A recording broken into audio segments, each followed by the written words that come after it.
திரு நரசிம்மா அவர்களின் காலச்சக்கரம் 1974ஆம் ஆண்டு கும்பகோணம் சென்னை வழி ஓடும் காரில் சென்னையை நோக்கி ஊர்ந்து கொண்டிருந்தது. அந்த கார் வழக்கமாக வேகமாக செலுத்தி காரில் இருப்பவர்களை அலற வைக்கும் சத்யன் இப்பொழுது குழப்பத்தில் தவித்து கொண்டிருந்தான். அவனுடைய முகமானது இருண்டு காணப்பட்டது. அவன் மனநிலையை புரிந்து கொள்ளாமல் ஜம்புவும் காமாட்சியும் அவன் கல்யாணத்தை பற்றியே பேசிக் கொண்டிருந்தார்கள். சத்யனின் கண் முன்னால் அந்த பெண் திருநாகேஸ்வர கோவில் மண்டபத்தில் நின்று கொண்டு பத்ரகாளி போல கர்ஜனை செய்த காட்சி தோன்றியது. அடிப்பாவி, என்ன மாய மந்திரம் பண்ணினாலோ, சொன்னபடியே செய்துவிட்டாளே. எனக்கு புரியவே இல்லை அம்மா. நான் பெட்ரோல் போட்டுக்கொண்டு வருவதற்குள் தட்டில் பழத்தை எடுத்துக்கொண்டு அவ ஆத்துக்கு போய் கல்யாணம் பேசுகின்ற அளவு திடீரென்று என்ன வந்து விட்டது என்கிட்டே ஒரு வார்த்தை கூட சொல்லாமல் கோபத்தில் முதல் முறையாக ஆக்சிலேட்டரை வேகமாக அழுத்த கார் ரோஷத்துடன் திடீரென்று குலுங்கி வேகம் எடுக்க ஆரம்பித்தது. என்ன கேள்விடா இது? எப்படியும் இந்த வருடம் உனக்கு கல்யாணம் பண்ணுறதாக இருக்கோ. தெரிஞ்ச இடம், பொண்ணும் ரதி மாதிரி இருக்கா. ஐயோ, எனக்கு இஷ்டமில்லாமல் எப்படிம்மா கல்யாணம் பண்ணிக்கிறது? அந்த கிரிஜாவா கரிஜாவா, அவளை எனக்கு கட்டோடு பிடிக்கவில்லை. அடப்பாவி, உன் கண்ணில் ஏதாவது கோளாறாடா? ரவி வருவா ஓவியம் மாதிரி இருக்கிறா. அலங்காரமே பண்ண தேவையே இல்லை. காமாட்சி, நீ சும்மா இரு, ஜம்பு குறுக்கிட்டார். தோ பாருடா, அவள் அழகுக்காக மட்டும் அந்த பொண்ணை நாங்கள் தேர்ந்தெடுக்கலை. கிராமத்து பொண்ணு, பாட்டி அண்ணா தங்கைன்னு பெரிய குடும்பத்திலேருந்து வர்றா. அப்படிப்பட்ட பொண்ணு தான் ஒத்துமையாக குடும்பம் நடத்தி குடும்பத்தையும் கட்டி காப்பா. நாளைக்கு விஜயனோட பெண்டாட்டி அந்நியோன்யமாக பழகுவதா. அதனால் அந்த குடும்பத்திலேருந்து பெண் எடுத்தேன்.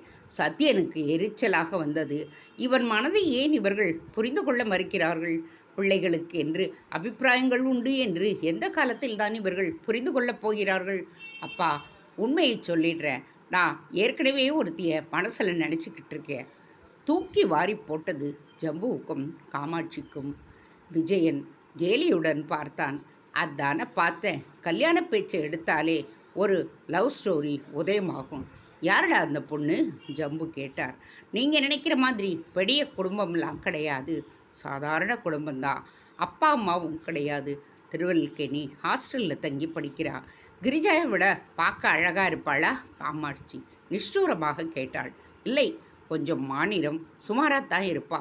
ஆனால் நல்ல பொண்ணு. அழகாக இருக்க மாட்டான்னா எதுக்கு பார்த்து ஆசைப்பட்ட?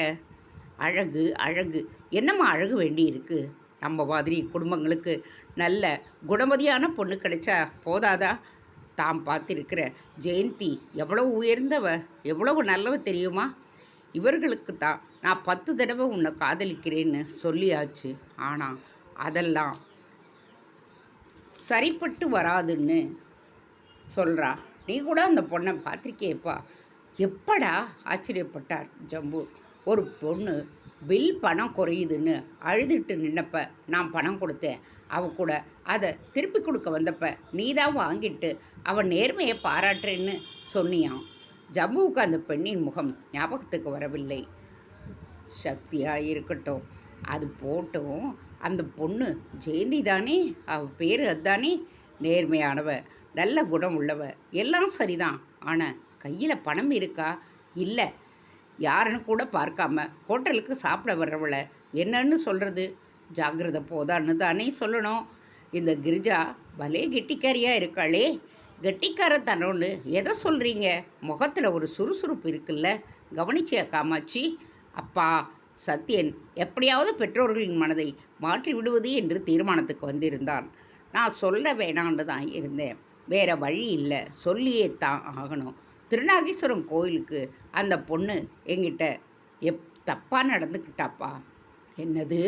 காமாட்சியும் ஜம்புவும் திகைத்து விட்டனர். முன் உட்கார்ந்து இருந்த விஜயன் கூட வியப்புடன் அண்ணனை பார்த்தான்.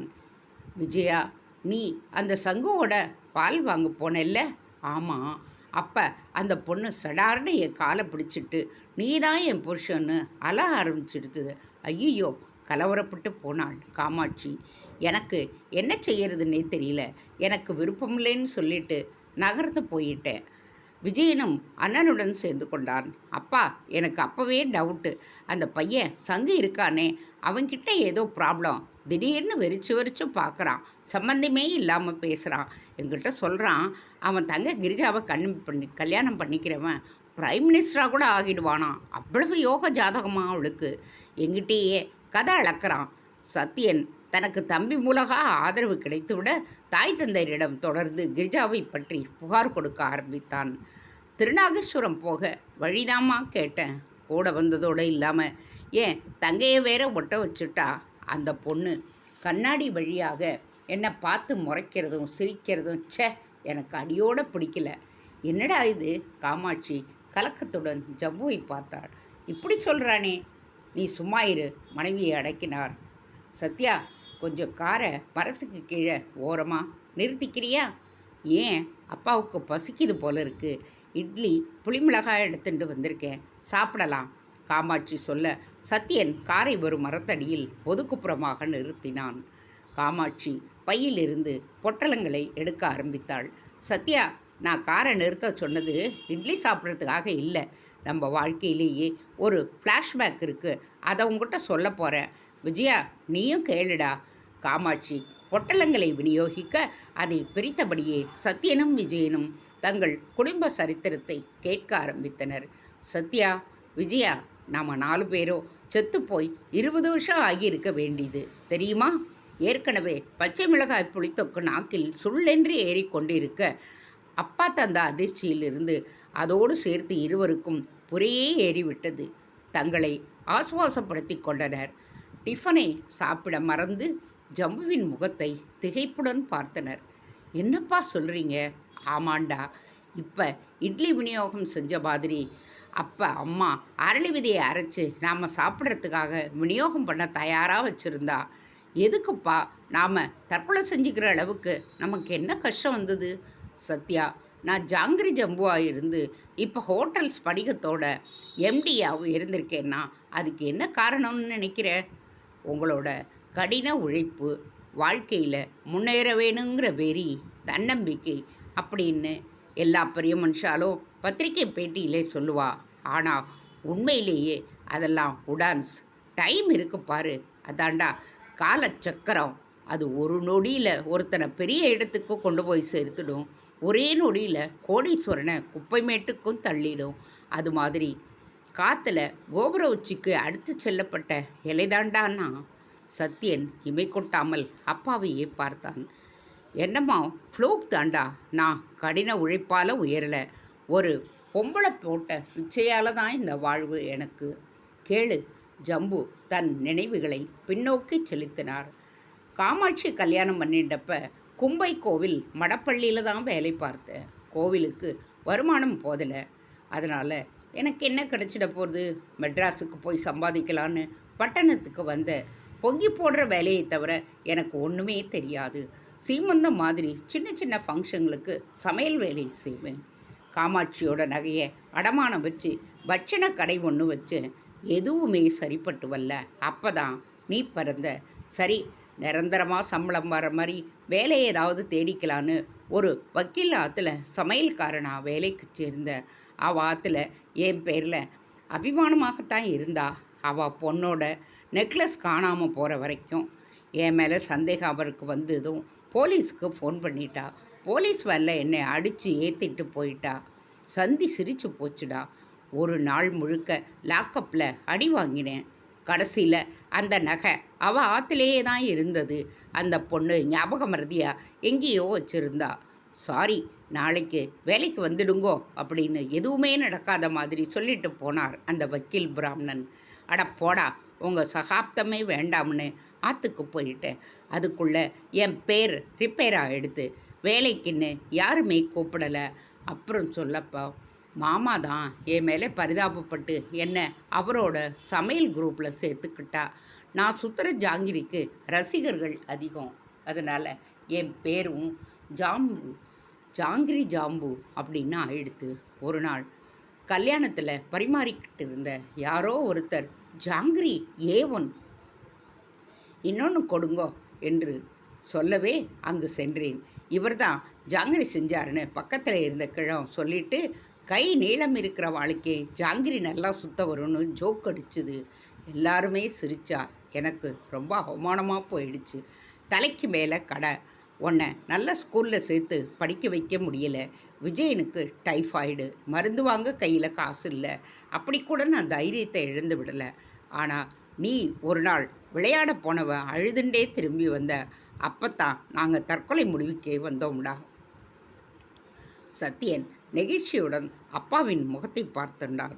அழுதுண்டே வந்த உன்னை ஏன் அழறேன்னு நான் சமாதானப்படுத்தினேன். பக்கத்து வீட்டு பசங்க திருடன் போலீஸ் விளையாட்டு விளையாடிட்டு இருந்தாலாம். நீயும் போய் நானும் விளையாட்டுக்கு வரேன்னு சொல்லியிருக்க. அவங்க சிரிச்சுக்கிட்டே, உங்கள் அப்பாவோட விளையாடு, நீ போலீஸ், உங்கள் அப்பா திருடன்னு உன்னை எகத்தாளம் பண்ண நீ தாங்க முடியாமல் அழுதுண்டே ஓடி வந்துட்ட. சாரி. அப்படித்தான் நானும் காமாட்சியும் வாழ்ந்தது போதுங்கிற முடிவுக்கு அப்படியே வந்துட்டோம். ஒரு நாள் சாயங்காலம் காமாட்சி அரளி விதையை அரைச்சி பாலில் கலந்தும் வச்சுட்டா. கல்யாண வேலைக்கு போயிருந்தனா கடைசியாக எல்லோரும் என்ன சாப்பிடலான்னு சாப்பாடு ஸ்வீட்டெல்லாம் எடுத்துகிட்டு வந்துட்டு இருந்தேன். திடீர்னு நல்ல மழை. கபாலி கோயில் முன் மண்டபத்திலேயே ஒதுங்கிக்கிட்டேன். அப்போ ஒரு பொண்ணு பசி மயக்கத்தில் கிடந்தா. அவளை பார்க்கறதுக்கு பாவமாக இருந்தது. என் கையில் இருந்த சாப்பாட்டை அவளுக்கு கொடுத்த. திருப்தியாக சாப்பிட்டா. பாவம், அவள் கர்ப்பிணி. அப்புறம் என் பின்னாடியே நம்ம மாத்துக்கு வந்தாடா. போனா போகுதுன்னு அம்மா தான் புடவையை கொடுத்து அவளை ஆற்றுலேயே தங்க சொன்னான். அவளுக்காக தற்கொலை முயற்சியை தள்ளி போட்டோம். காலையிலே எழுந்து பார்த்தா அவளை காணோம். அவள் இருந்த இடத்திலே ஒரு ஸ்படிக லிங்கம் இருந்தது. ஆனால் இதில் ஆச்சரியம் என்னன்னு தெரியுமாடா? சாவோடு போராடிக்கிட்டு இருந்த விஜயன் அவள் வந்தப்போ உடனே எழுந்து விளையாட ஆரம்பிச்சிட்டான். என் உறவே வேணாம்னு ஒதுக்கி இருந்த என் பெரியப்பா ஒருத்தர் தான் சொத்தையெல்லாம் என் பேரில் எழுதி வச்சுட்டார். அப்புறம் நாங்கள் தற்கொலை பற்றி நினச்சி கூட பார்க்கல. அந்த ஸ்படிகலிங்கம் என்னை பொறுத்த வரைக்கும் பணத்தை வாரி எரிக்குதுன்னு அது ஒரு காமதேனுவாக ஆயிடுச்சு. அதுக்கு பாலாபிஷேகம் பண்ணுற அன்னைக்கு எல்லாம் எனக்கு பெரிய பணமே வந்துக்கிட்டு இருந்தது. காமாட்சி அந்த பொண்ணு மயிலை கற்பகாம்பாள்னு சொன்னான். அதுக்கப்புறம் எப்போவாவது பட்டணம் வந்த அந்த பொண்ணு எங்களை பார்க்க வருவா. நாங்கள் அவளை மாதாஜின்னு தெய்வஸ்தானத்திலே கும்பிட்டு வந்தோம். அவள் கொடுத்த ஸ்படிகலிங்கம் ஞாபகமாக நம்ம ஹோட்டலுக்கு ஸ்படிகம்னு பேரும் வச்சேன். இன்னைக்கு வரைக்கும் நமக்கு எந்த குறையும் இல்லை. ஜம்பு இடைவெளி விட்ட பொழுது 4 பேர் கண்களிலுமே கண்ணீர் வழிந்து கொண்டிருந்தது. அந்த உணர்ச்சிமயமான சூழ்நிலையை மேலும் சோகமாக்கியது அந்த மரத்திலிருந்த ஒரு பறவையின் கூப்பாடு. சத்யா, நீ கேட்ட, நான் பெட்ரோல் போட்டுட்டு வர்றதுக்குள்ளே கல்யாணம் பேசுகிற அளவுக்கு என்ன அவசரம்னு. அவசரம் அவசியம் ரெண்டும் இருந்ததுடா. வியப்புடன் சத்யன் தந்தையை பார்த்தான். நீ புறப்பட்டு போன கொஞ்ச நேரத்தில் கொல்லப்பக்கம் போனேன். அங்கே அந்த மாதாஜி வந்தா. மாதாஜியா? இந்த கிராமத்துக்கா? ஆமாம், அதுவே எனக்கு பெரிய ஆச்சரியந்தான். வந்ததோடு மட்டும் இல்லாமல் உனக்கும் அந்த கிரிஜாவுக்கும் கல்யாணம் பண்ண சொன்னாடா. அப்போத்தான் நம்ம குடும்பத்துக்கு நல்லதான். இது வரைக்கும் மாதாஜி சொல்கிறபடி தான் நம்ம குடும்பத்தில் எல்லாமே நடக்குது. எல்லாரும் அமோகமாகவும் இருக்கோம். சத்யா, உண்மையை சொல்கிறேன். சினிமாவில் வர்ற மாதிரி அப்பா மாதிரி உன் காதலை உடைக்கவும் நான் தயாராக இல்லை. நீ பண்ணுற ஜெயந்தியை நீ தாராளமாக கல்யாணம் பண்ணிக்கோ. ஆனால் காமாட்சியும் நானும் முதல் முறையாக மாதாஜிக்கு ஒரு வாக்கை கொடுத்துட்டு அதை மீற போகிறோம். எங்களை வாழ வச்ச தெய்வம் அவள். எப்போ அவள் சொல்ல மீறிட்டோமோ அப்போவே நாங்கள் உயிர் வாழ தகுதியை இழந்துட்டோம்.